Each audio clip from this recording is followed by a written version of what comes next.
ইফালে ৰাষ্ট্ৰপতি নিৰ্বাচনত আজমলৰ স্থিতিক লৈ প্ৰতিক্ৰিয়া ব্যক্ত কৰিছে প্ৰদেশ কংগ্ৰেছৰ সভাপতি ভূপেন বৰাই।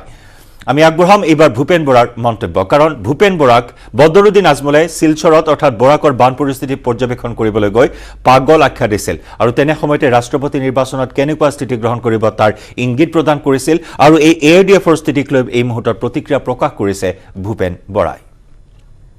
কালি বিজেপি চৰকাৰৰ মুখপাত্ৰই কৈছিলে যে AIDFৰ ভোট নালাগে।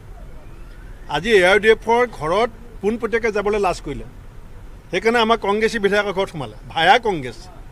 কাৰণ ডাইৰেক্ট গ'লেতো আপোনালোকে সুধি দিব যে কালিতো চৰকাৰৰ মুখপাত্ৰই কৈছিলে AIDFৰ ভোটটো নেলাগে বুলি কৈ আজি যাবলৈ এটা অজুহাত লাগে। গতিকে ভোট কোনে দিব কোনে পাব এইখিনি চবেই দেখি আছে। যশোবন্ত সিনহা ডাঙৰীয়া হোটেল তাজত সোমাবলগীয়া কোনো কাৰণ নাছিলে। AIDFক লগ পাবৰ কাৰণেহে হোটেল তাজলৈ গৈছিলে। হোটেল তাজত AIDFৰ কেইজন বিধায়কে লগ ধৰিলে আৰু এতিয়া 14-15জন বিক্ৰী হ'ব বুলি কোনে ক'লে? তেওঁলোকে যদি জনজাতি লোকক ভাল পাই পেলাই ৰাষ্ট্ৰপতিৰ কাৰণে ভোট দিবলৈ আমাক এপিল কৰিছে, মই বিনম্ৰভাৱে এপিল কৰিছোঁ যে অসমৰ মুখ্যমন্ত্ৰী পদটো টি গাৰ্ডেনৰ লোকক দিয়ক, বিজেপিৰ পৰাই দিয়ক। মই অকল ৰকিবুল হুছেইনৰ কথা কৈছোঁ, মই নিজেই মুৰ্মু ডাঙৰীয়ানীক আমি ভোটটো দিম।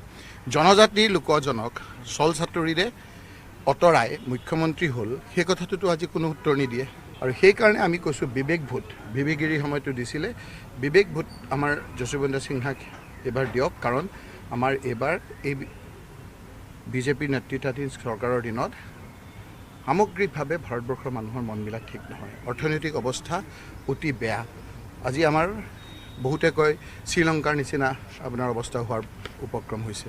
গতিকে এই কথা বতৰাবিলাকত যিসকলে সচেতন নাগৰিক, সেই লোকসকলক, যিসকল সচেতন ভোটাৰ, সেইসকলক আমি বিবেক ভোট যশোবন্ত সিংহ ডাঙৰীয়াক দিবৰ কাৰণে অনুৰোধ কৰিছোঁ। আৰু ইফালে সাংসদ বদৰুদ্দিন আজমলক মিছলীয়া আখ্যা দিলে বিধায়ক অখিল গগৈয়ে। ৰাষ্ট্ৰপতি নিৰ্বাচনৰ প্ৰাক্ষণত আজমলৰ ওপৰত উজাৰিলে তীব্ৰ ক্ষোভ। আজমল অসমৰ ইতিহাসৰে নহয় চাগে, গোটেই ভাৰতৰ ৰাজনৈতিক ইতিহাসৰ আটাইতকৈ অবিশ্বাসী এজন ৰাজনীতিক চাগে। ব্যক্তিগত স্বাৰ্থৰ কাৰণে তেওঁ সমগ্ৰ মুছলমান জাতিটোক বিক্ৰী কৰিব খোজে। বদৰুদ্দিন আজমল হ'ল মুছলমান জাতিটোৰ আটাইতকৈ ডাঙৰ শত্ৰু। বদৰুদ্দিন আজমলৰ কাৰণেই আজি বিজেপিয়ে অসমত হিন্দু মুছলমানৰ ৰাজনীতি কৰিবলৈ বেছিকৈ সুযোগ লাভ কৰিছে। বদৰুদ্দিন আজমলৰ AIDF আৰু নৰেন্দ্ৰ মোদীৰ বিজেপি, এই দুটা দল হ'ল এটা মুদ্ৰাৰ ইপিঠি সিপিঠি। বদৰুদ্দিন আজমলৰ পাৰ্টিটো মুছলমান মৌলবাদী পাৰ্টি আৰু হিমন্ত বিশ্ব শৰ্মাৰ বিজেপি দলটো হ'ল হিন্দু মৌলবাদী পাৰ্টি। বদৰুদ্দিন আজমলে যি কথা কৈছে, এই কথা অসমত কোনো মানুহে বিশ্বাস কৰা উচিত নহয়। গতিকে বদৰুদ্দিন আজমলে এই মিছা কথা কৈ থাকি লাভ নাই।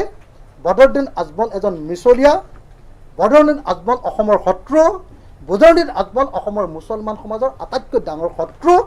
গতিকে বদৰুদ্দিন আজমলৰ ৰাজনীতিক আমি বিদায় দিব লাগিব। মই এইটো